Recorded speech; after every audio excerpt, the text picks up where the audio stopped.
Hello, everyone, and welcome to another edition of Cameron's NonJudgment Fellowship. Today, we're going to be continuing our series in Matthew. We're going to be in Matthew chapter 2. And as always, I want to give a shout out to Through the Word and YouVersion for providing the devotional and audio for this. And before we get into it, well, let's spend a few minutes in prayer. Yes, God, thank you for the opportunity to get together today.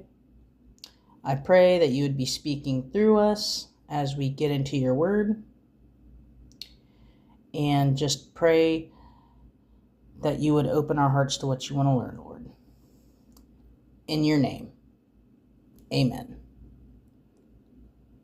Without further ado, here is Matthew 2. Welcome back to Matthew's Gospel, chapter 2 today, and I'm joined once again by Jonathan Ferguson. Let's jump right in. Jonathan, please start us out in verse 1.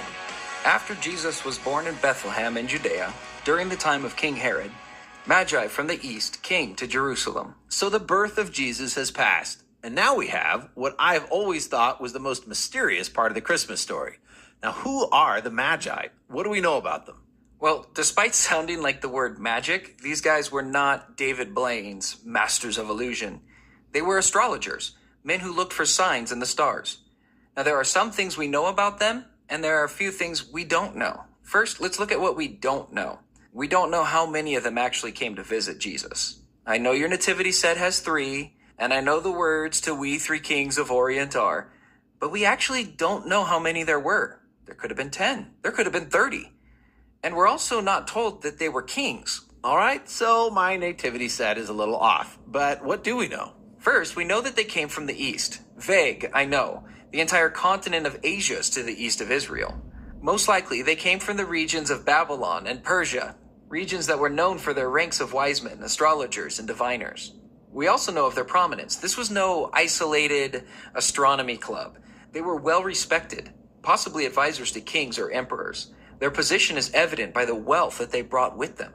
Now in verse 2, the Magi arrive in Jerusalem and ask, "Where is the one who has been born King of the Jews? We saw his star when it rose and have come to worship him." Now here's my question.